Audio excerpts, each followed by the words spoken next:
in Dallas. I think it was Sudhakar Pennam who was the then president of IT Serve. Thank you, Sudhakar, for hosting us again. Thank you very much for taking the time, making the effort, and bringing this distinguished gathering under this roof. Again, when we came back in 2022, I think it was Devinder who was the president of IT Serve. Now it is Anju Vallabhneni Garu and the Dallas chapter president Abhishek Boinpalli. And to all the distinguished industry leaders, captains who have created 175,000 jobs in the US, have contributed 12 billion plus in revenues to the US, and have continued to support the growth and the momentum of the IT industry here in the US and back home in India. Thank you very much. I think you guys deserve a big round of applause for yourself and what you've done. Just wanted to share a couple of thoughts. I think something that's foremost on everybody's mind right now, something that's possibly right on top of most of your thought processes at this point in time, is what is happening in the US, especially after President Trump has taken charge. I think you're speaking in hushed tones. Most of you are worried. Most of you are probably a bit concerned as to what is likely to happen because, you know, of all the new laws that are being contemplated, especially the immigration policies and how they are going to change over the next few years and how possibly they'll impact business and bottom line across the US, especially in the technology industry. My 2 cents, I'm not an expert of the US legislations or the US government policies here, but I do know that one thing for sure, tough situations, interesting possibilities, and whenever we have run into such situations in the past, the industry and also all of you collectively have always found ways and means to ensure that the industry's growth continues. Because each time we've had a disruption happen, a new legislation, a new policy, or even a new technology that comes into play, you would see lots of consequences which kind of trigger panic once in a while, which kind of trigger some kind of alarming thought processes, etc. The one thing I do believe, though, is that this is going to create a lot more opportunities back home in India. Now, that may not necessarily be good news for you readily, but I do believe that what the Trump government, the Trump administration here is trying to do is to basically bring back jobs to America. That's what they claim, at least. But I do believe, sincerely, that this might actually create a bigger wave of offshoring and create more jobs in India. There is an opportunity for all of you there as well. I was talking to a friend of mine just a couple of months ago about this same issue.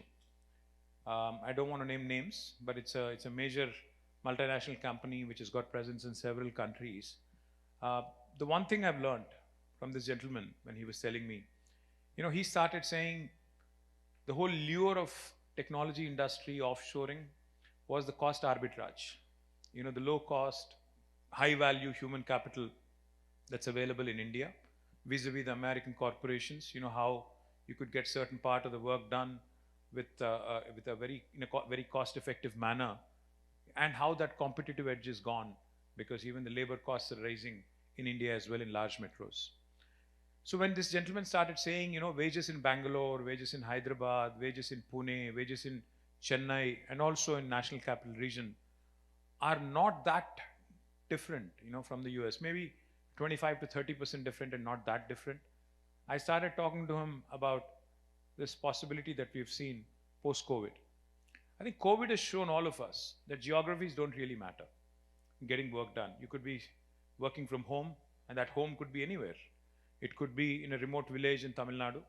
It could be in a remote village somewhere in Bangladesh. Or it could be a remote part of the US where you have your home and you could work right out of home as long as you can have connectivity. COVID has really shown us a mirror. COVID has really shown us a lot of possibilities as well. But one of the biggest opportunities that COVID has presented to all of us is that you could actually start moving, in the entire spectrum of work that you do in technology. There's a huge chunk of it which can actually be hived off and which can go to tier 2 cities. Most of you have offices in Hyderabad, most of you have offices in Bangalore and other parts of India. Of course, that's great that you actually continue to support, our motherland. But even within the support that you've extended, even within the businesses that you've started in India, I think there's a huge chunk of it that can be done by tier 2 towns. That's exactly what we did in the last 10 years. We actually started looking at physical spaces. We set up physical spaces in Telangana in about 10 different tier 2 towns, which is what Anju was talking about. In Khammam, in Mehboob Nagar, in Nalgonda, in Siddipet, in Nizamabad, and the list goes on. In about 10 different places, in Adilabad we started and it's almost up and coming. 10 different places, the government has put in money to set up physical infrastructure to the extent of almost 50 to 75,000 square foot of campus. And we also have a very interesting policy where we actually said the first year is rent free. So anybody who wants to come in and set shop will actually have you can hit the ground running. And basically it's a plug and play kind of a facility where you can come in because all infrastructure is ready. You can come in, plug in your computer and start working. One success story that I would like to share with you. There's a company called NTT Data. I'm sure all of you are familiar with the name. So NTT in India, in Hyderabad, was run by a friend called Sanjeev Deshpande. So one day Sanjeev came to me about, I think post-COVID, 22 or something. We were generally chit-chatting about what can be done, what should be done. So he was saying, the explosive growth of IT sector in Telangana is both a boon and a bane. I said, why? He said, I'm glad that the number of jobs has increased. In 2014, when Telangana was formed, the total number of technology jobs in Hyderabad and Telangana together was hardly 323,000, 3,23,000. But in 2023, December, when we left office, that 3,23,000 almost became 1 million jobs. To be precise, 9,46,000 jobs. So he said it's good that the industry has grown, number of jobs have been created, people have started looking at Hyderabad with a great deal of interest, etc., etc. But he said it's bad because, you got these large corporations like Google, whose second largest office outside of the US is in Hyderabad. You have a large corporation like Amazon, whose largest campus in the world. By the way, can you tell me where the largest campus of Amazon is? In the world? In Hyderabad. Those of you who did not know, you should know this. The largest campus of Amazon is not in Seattle. It is actually in Hyderabad. It's a 3.3 million square foot campus. Again, that happened in about 2015-16. Likewise, the largest campus of Meta outside of the US is in Hyderabad. The largest campus of Apple outside of the US is also in Hyderabad. The largest campus of Uber, Salesforce, ServiceNow, Medtronic, and the list goes on, Novartis. All of these guys have moved to Hyderabad between 2014 to 2020. In 6 years flat after the formation of new state of Telangana, all these guys have come in creating thousands of jobs. But the downside is now NTT Data and all the small IT companies, which possibly don't have the same brand leverage, brand image as that of Amazon or Google, etc., have to compete. Have to compete with the likes of Amazon, Google to retain your employees. The employees you've worked hard to train, the employees you've invested tons of money in training, you're losing to Google and Amazon. So this was the question Sanjeev was asking me. He said, I'm glad Amazon is here. I'm glad Google is here. I'm glad all these big companies are here, which have created a brilliant ecosystem. They come in with their suppliers, they come in with their partners, vendors, etc. But how do I compete with them? Each of them is paying huge money. And of course, there is a lure of working for a big brand. How do I compete? So then we had a heart-to-heart conversation. I asked Sanjeev, I said, why do you have to do all your business in Hyderabad? Because, I come from, I'm a guy who was, born in Karimnagar but raised in Hyderabad for a large part of my life. But I do know that when I moved from Karimnagar, which is where I actually was educated till 3rd and 4th grade, when I moved to Hyderabad, I had a bit of about a 6-month window to adjust, to actually kind of sort of upgrade myself, to talk the lingo of the boys and girls in my school in Hyderabad. Likewise, I know that when a kid, when a young student, engineering student or otherwise a graduate student moves from a tier 2 town to a tier 1 town, I know that they have more to prove to themselves and to the rest of the world. So there's more fire in the belly, there's more aggression, there's more passion to do what they would like to do. So I convinced Sanjeev, because Sanjeev is also from a tier 2 town. He's from Adilabad. Adilabad is almost about 300 kilometers from Hyderabad. It's to one corner of Telangana. It's closer to Nagpur than it is to Hyderabad. So I asked Sanjeev, I said, why don't you do something in your own hometown? There are enough and more graduates in Adilabad. Why don't you set up NTT Data in Adilabad? He was very hesitant. He said, no, I think the students would rather move to Hyderabad or Bangalore or Pune. I don't think they would be in Adilabad. I said, why don't you try? He said, okay, let me try. And he started with 50 people. He started a small center with 50 people. And 3 years later today, I'm happy to share with you, in Adilabad, NTT has grown, NTT subsidiary has grown to 500 people and it's still thriving. The point, ladies and gentlemen, I'm trying to make to you, a huge opportunity awaits you in India and tier 2 towns of India. Please consider it, because Amazons and Googles of the world are not going there. It is you guys who can go there. It is you guys who can actually create a brand there. I have another brilliant story to narrate to you, and that gentleman is sitting right here. Vamshi, I think you just should say hello to everybody. Please get up. This is Vamshi Reddy. Of course, he did not get the dress code memo today, so obviously he's not wearing a jacket like most of you. Now, Vamshi is an entrepreneur.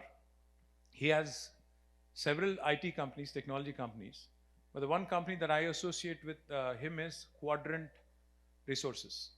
Now, Quadrant is a company, again, headquartered in Seattle here.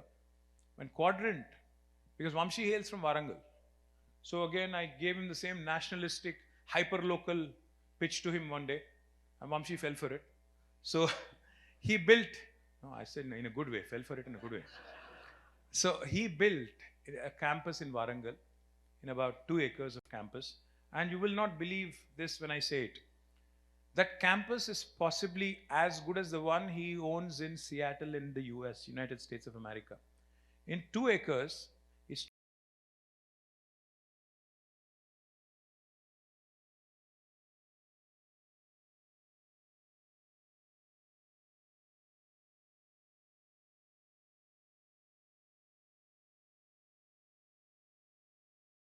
truly built a world-class campus, and I have inaugurated it myself. And I have to tell you, IT Serve will continue to engage with Maharashtra, Telangana, Tamil Nadu, Andhra Pradesh, and all the states that are willing to work with you. That is possibly one way of ensuring that your growth continues, your momentum continues. The second thing I will tell you also, see, I've traveled the world. I've been to the first world, the US, the UK, Japan, Germany, and all the other, popular Western European countries as well. One thing I do remember, one thing I do believe strongly, is that while India is about 2 to 3 decades behind in terms of infrastructure creation, in terms of general appetite for spending on works that will really create long-term value for the country, the day is not far when we will also have high-speed rails. What that eventually will do is, when you have a train running at 200 kilometers per hour, or probably 250 or 300 kilometers per hour, then it does not matter if you live in Hyderabad or Adilabad. You'd probably be living happily in Adilabad in a larger villa, just like the ones you have in Dallas here, a large villa maybe in a couple of acres, and then continue to commute to Hyderabad within an hour. You can work there, go back home in the evening, enjoy with your family a quality of life. Likewise, I do believe high-speed rail connectivity is going to be one of the biggest investments from the Union government's perspective as well over the next 1 to 2 decades. While that happens, please don't, for that to happen, please start building your own story. Please start looking at building your own campuses, your own stories, because investment in infrastructure is something that is imminently going to happen. Whether national government wants it or not, you'll have to invest, because as JFK said very, very popularly, John F. Kennedy had said very, very popularly, and that's a quote I keep recollecting and recalling all the time. America, the United States of America, is does not have good highways because it is rich. America is rich because it has invested heavily in having good highways and having great infrastructure. There is no substitute, to growth than investing in infrastructure, and I think that is something all state governments in India, the union government in India also has recognized, and therefore is bound to invest. My appeal to all of you: I know the challenges that you currently are facing. I know that the service levels are going to go down with the kind of restrictions that are being imposed. I know that your bottom line will possibly suffer with the kind of restrictions that are being imposed. I also do know that offshoring might increase because of all the restrictions that are being imposed. I also do know that business will suffer in the short term. Diversity is going to come down in the employee pool. Also, a lot of other possible things that I can't conceptually think of right away might also happen. But therein lies the silver lining. You have something to latch on to back home. And progressive state governments, progressive union governments in India and elsewhere are looking forward to working more closely with you.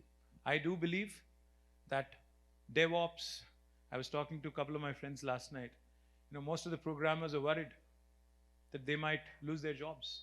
Most of the guys are really worried that upskilling and reskilling might not help them. They're conscious that AI, because I'm sure everybody's watching what Microsoft is doing, what Google is doing, what's happening in the technology world. But every single time we've seen this kind of disruption happen, we've also seen something else happen elsewhere which creates hope, which creates opportunities. I think one of the opportunities that lies ahead of you, that is there for you to latch on to, is to create huge opportunities in tier 2 towns in India. I may or may not be betting my money on the possibility of tier 2 actually disrupting the way you work in technology world, but I do believe very strongly that the Indian youngsters who are willing to latch onto this opportunity will be more than happy to work with you and to actually grow with you. The last thing I'll say from my side: I worked as a Minister for Technology for 10 years. I've seen several things in the last 10 years which kind of have been very, very disruptive. But the one disruptive thing that I've noticed, I've enjoyed doing, is policy disruption. And governments in India are looking for that kind of policy disruption. What I would urge IT Serve to do is please come to Indian governments, please come to Indian lawmakers and policymakers like us, and give us ideas on what can be done to overcome this challenge. Because right now, I think most governments in India are clueless on what is likely to happen. Today, one of my friends was discussing the possibility of upskilling our youngsters with the advent of AI. How can we actually ensure that people stay ahead of the curve, continue to remain skilled, continue to remain equipped with ideas and knowledge that will make sure that they don't lose their jobs in this competitive world. So one of the things we can do together as IT Serve and possibly lawmakers, governments back home, is create a vision document on how we could possibly help our youngsters constantly upskill, constantly reskill, constantly stay ahead of the curve so that they actually don't fear what is ahead of them. So thank you very much for this opportunity. Thank you for hosting us. I have fond memories of Dallas from 2015, 2022, fond memories of meeting with all of you. And I do look forward, because I know for a fact that 2.5, 3 years from now, I'll be speaking again to you in Dallas as a Minister for Technology. So therefore, thank you. Now that's the sort of vote of confidence I like. Now that's the sort of vote of confidence I like, because I'm an optimist, a bit of an impatient optimist. I wish the elections were sooner. But anyway, 5 years is what it takes. I'm willing to go through this sabbatical of mine, and I'm willing to look, and I'm looking forward to working with all of you closely. Thank you for your support as always, Sudhakar and the entire IT Serve team. Looking forward to constantly working with you. Cheers. Thank you. Thank you so